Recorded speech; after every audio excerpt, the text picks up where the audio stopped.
When the weather was dark and cloudy, Edna could not work. She needed the sun to mellow and temper her mood to the sticking point.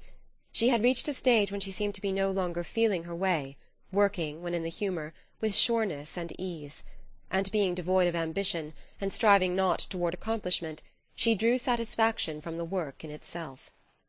On rainy or melancholy days Edna went out and sought the society of the friends she had made at Grand-Isle, or else she stayed indoors and nursed a mood with which she was becoming too familiar for her own comfort and peace of mind. It was not despair, but it seemed to her as if her life were passing by, leaving its promise broken and unfulfilled. Yet there were other days when she listened, was led on and deceived by fresh promises which her youth held out to her. She went again to the races, and again. Alcée Arobin and Mrs. Highcamp called for her one bright afternoon in Arobin's drag. Mrs. Highcamp was a worldly but unaffected, intelligent, slim, tall blonde woman in the 40s, with an indifferent manner and blue eyes that stared. She had a daughter who served her as a pretext for cultivating the society of young men of fashion. Alcée Arobin was one of them. He was a familiar figure at the racecourse, the opera, the fashionable clubs. There was a perpetual smile in his eyes, which seldom failed to awaken a corresponding cheerfulness in anyone who looked into them and listened to his good-humoured voice. His manner was quiet, and at times a little insolent. He possessed a good figure, a pleasing face, not overburdened with depth of thought or feeling, and his dress was that of the conventional man of fashion. He admired Edna extravagantly after meeting her at the races with her father. He had met her before on other occasions, but she had seemed to him unapproachable until that day. It was at his instigation that Mrs. Highcamp called to ask her to go with them to the Jockey Club to witness the turf event of the season. There were possibly a few trackmen out there who knew the racehorse as well as Edna, but there certainly was none who knew it better. She sat between her two companions as one having authority to speak. She laughed at Arobin's pretensions, and deplored Mrs. Highcamp's ignorance.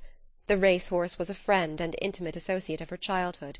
The atmosphere of the stables and the breath of the blue-grass paddock revived in her memory and lingered in her nostrils. She did not perceive that she was talking like her father as the sleek geldings ambled in review before them. She played for very high stakes, and fortune favoured her. The fever of the game flamed in her cheeks and eyes, and it got into her blood and into her brain like an intoxicant. People turned their heads to look at her, and more than one lent an attentive ear to her utterances, hoping thereby to secure the elusive but ever-desired tip. Arobin caught the contagion of excitement which drew him to Edna like a magnet. Mrs. Highcamp remained, as usual, unmoved, with her indifferent stare and uplifted eyebrows. Edna stayed and dined with Mrs. Highcamp upon being urged to do so. Arobin also remained, and sent away his drag. The dinner was quiet and uninteresting, save for the cheerful efforts of Arobin to enliven things. Mrs. Highcamp deplored the absence of her daughter from the races, and tried to convey to her what she had missed by going to the Dante reading instead of joining them. The girl held a geranium leaf up to her nose and said nothing, but looked knowing and non-committal. Mr. Highcamp was a plain, bald-headed man, who only talked under compulsion. He was unresponsive. Mrs. Highcamp was full of delicate courtesy and consideration toward her husband. She addressed most of her conversation to him at table. They sat in the library after dinner and read the evening papers together under the drop-light, while the younger people went into the drawing-room near by and talked. Miss Highcamp played some selections from Grieg upon the piano. She seemed to have apprehended all of the composer's coldness and none of his poetry. While Edna listened she could not help wondering if she had lost her taste for music. When the time came for her to go home, Mr. Highcamp grunted a lame offer to escort her, looking down at his slippered feet with tactless concern. It was Arobin who took her home. The car ride was long, and it was late when they reached Esplanade Street. Arobin asked permission to enter for a second to light his cigarette. His match-safe was empty. He filled his match-safe, but did not light his cigarette until he left her, after she had expressed her willingness to go to the races with him again. Edna was neither tired nor sleepy. She was hungry again, for the Highcamp dinner, though of excellent quality, had lacked abundance. She rummaged in the larder and brought forth a slice of Gruyere and some crackers. She opened a bottle of beer which she found in the ice-box. Edna felt extremely restless and excited. She vacantly hummed a fantastic tune as she poked at the wood embers on the hearth and munched a cracker. She wanted something to happen. Something. Anything. She did not know what. She regretted that she had not made Arobin stay a half-hour to talk over the horses with her. She counted the money she had won. But there was nothing else to do, so she went to bed, and tossed there for hours in a sort of monotonous agitation. In the middle of the night she remembered that she had forgotten to write her regular letter to her husband, and she decided to do so next day and tell him about her afternoon at the Jockey Club.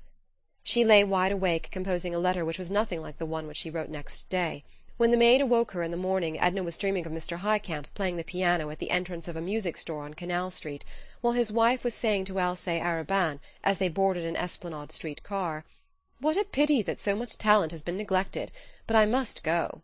When, a few days later, Alcée Arobin called again for Edna in his drag, Mrs. Highcamp was not with him. He said they would pick her up, but as that lady had not been apprised of his intention of picking her up, she was not at home. The daughter was just leaving the house to attend the meeting of a branch folklore society, and regretted that she could not accompany them. Arobin appeared nonplussed, and asked Edna if there were anyone else she cared to ask. She did not deem it worth while to go in search of any of the fashionable acquaintances from whom she had withdrawn herself. She thought of Madame Ratignolle, but knew that her fair friend did not leave the house, except to take a languid walk around the block with her husband after nightfall.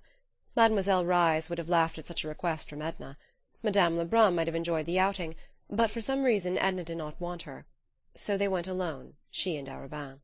The afternoon was intensely interesting to her. The excitement came back upon her like a remittent fever. Her talk grew familiar and confidential. It was no labour to become intimate with Arobin. His manner invited easy confidence. The preliminary stage of becoming acquainted was one which he always endeavoured to ignore when a pretty and engaging woman was concerned. He stayed and dined with Edna. He stayed and sat beside the wood fire. They laughed and talked, and before it was time to go he was telling her how different life might have been if he had known her years before.